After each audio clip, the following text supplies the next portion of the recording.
Dr. Neil Shastri-Hurst. Thank you, Madam Deputy Speaker, and may I start by congratulating the Honourable Member for Esher and Walton on her deeply affectionate speech. It's a place that is close to my heart, with my grandparents residing in Claygate for a number of years, but also to the Honourable Member for South West Norfolk. And may I just say, I'm sure his father would be hugely proud of how he spoke with great affection for his home constituency. Madam Deputy Speaker, on the 5th of July of this year, 76 years to the day that the NHS came into being, my mother was involved in a serious road traffic accident. But for the skill and care of the health service, she may well not have survived. Many of those who cared for her were my former colleagues in the major trauma service at University Hospitals Birmingham. I know that the care that they provided was not an exception, not a case of going a little further for a former colleague. No, Madam Deputy Speaker, this was yet another example of the brilliant and dedicated care our healthcare professionals provide every day. Whilst we quite rightly acknowledge and praise the endeavours of all our healthcare workers, we must not put the NHS on such a pedestal that it becomes a sacred cow.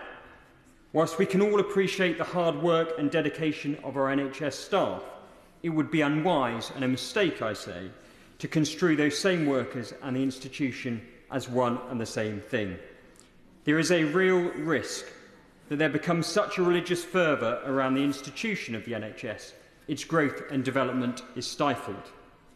We've reached a point whereby any constructive criticism of the organisation itself is deemed to be levelling the same criticism as the staff who keep the wheels grinding through every shift.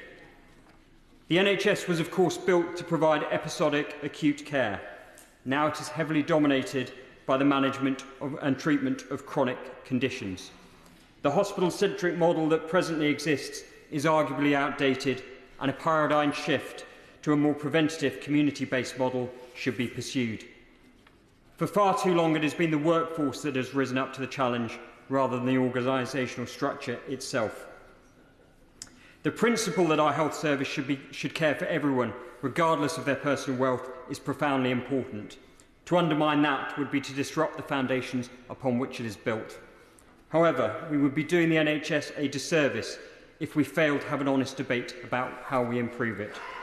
In the short time I have remaining, I wish to raise the issue of over-centralisation of decision-making.